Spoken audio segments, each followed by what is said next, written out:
everybody. Welcome to another great Clash of Lords 2 video. Today we're going to be talking about Battle Royale, specifically Iron Fortress and attacking Toxic Shaman.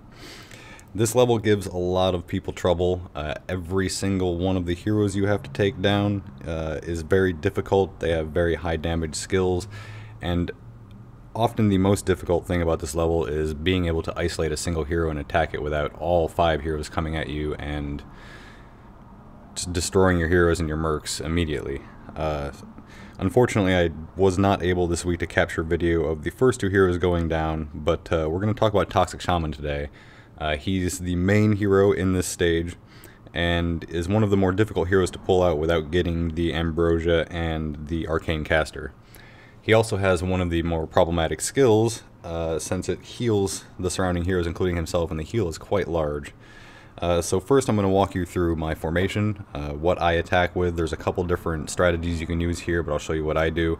And then I'll show you a couple replays of me attacking and the strategy I use and what kind of scores I can get. So first we have our Battle Royale formation. And you can see I run a wizard team, and I use landslide as my pull here. So there's 2 different strategies that I'm aware of to pull Toxic Shaman out of this level. One is to use landslide's taunt, and the other is to use Abyss Demon's Divine.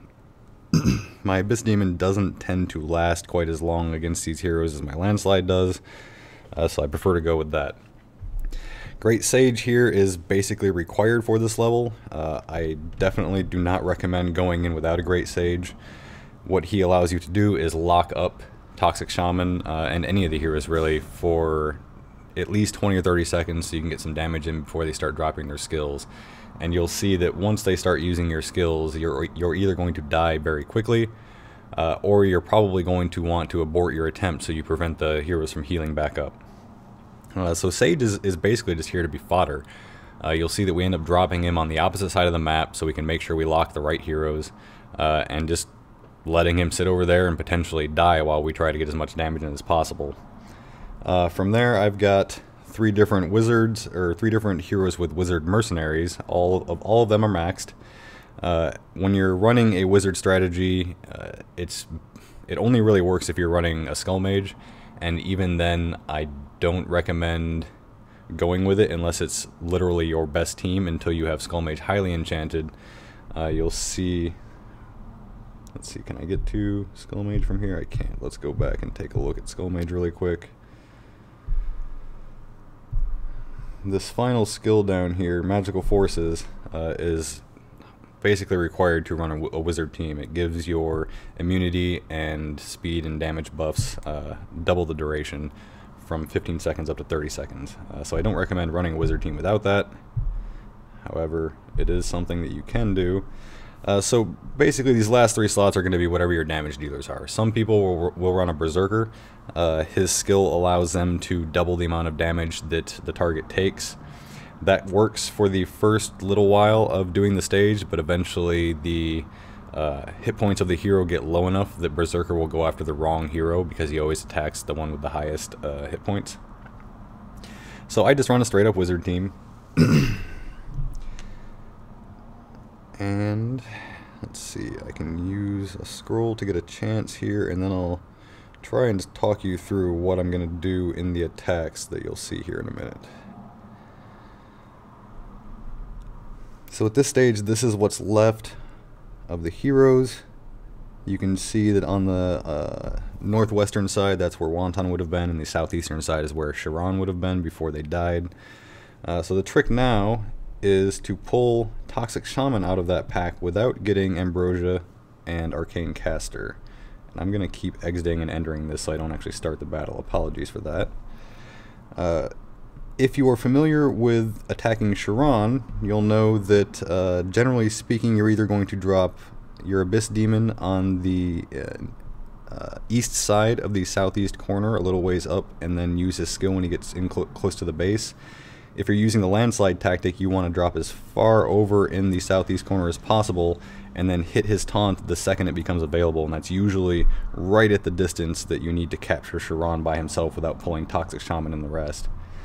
In order to use the landslide pull on Toxic Shaman, you're going to do basically the same thing, except you're going to delay an extra half a second or so, and the timing is incredibly important. If you wait a little bit too long, you're going to pull usually Ambrosia. Sometimes you'll get both, sometimes you'll only get Arcane Caster in addition to the Toxic Shaman. And if you do it too soon, you're not going to get anything with the taunt, and then you don't have much of a choice but to engage all three and try and get some damage in. So it takes a lot of practice, and you're probably going to fail numerous times before you get the timing down. But eventually, especially if you practice the same tactic on Sharon, you'll determine exactly how long you have to wait after his skill becomes available, assuming it's maxed and only takes one rage, before you hit it. So I will be back in just a moment, and I will show you some of the hits I've made on this stage and talk to you about the strategy as I'm going through them. Here we have the first hit that I made today, and you'll see immediately I'm going to start with the strategy of dropping Landslide off to the southeast corner and attempt to pull out the Toxic Shaman by himself. As I said before, ideally what you want to do is use his skill maybe a half a second or so after it becomes available. You'll see it's about halfway into the middle hash mark of the rage bar when I use it.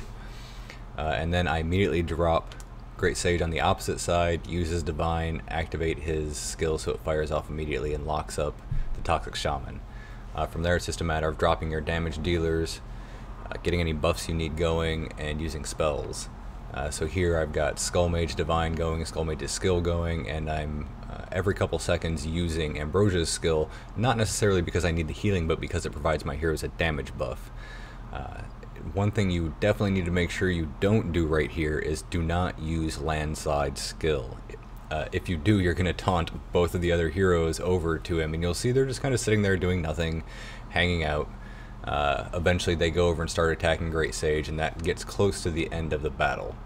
So you'll see as soon as Toxic Shaman drops his skill, I stop the battle and exit out because I don't want him getting heals on any of the heroes. At that point you're going to do very little damage, your mercs are about to die. Just exit the battle, save what you can. So one thing I would say is if you can swing it, use Great Sage's skill first and then save his Divine till he's about halfway through the base.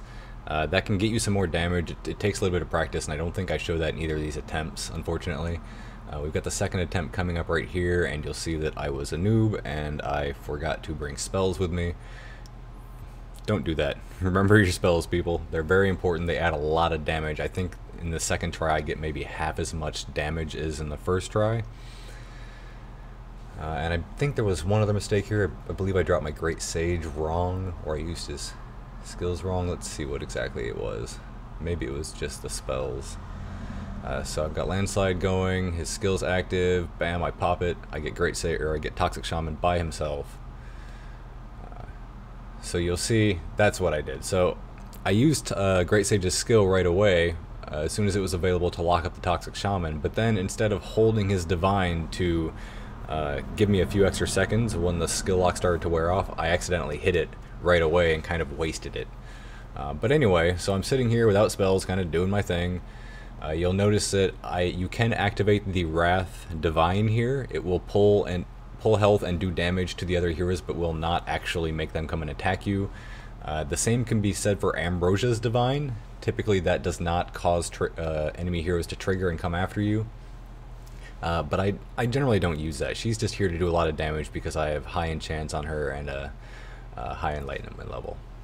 So I hope that helps. I hope that gives you an idea of how to pull these heroes, or at least pull Toxic Shaman in this level, and make sure to subscribe, like the video, and come back to see other great strategy videos that will help you hopefully defeat this stage and bring your Battle Royale level up a little bit higher.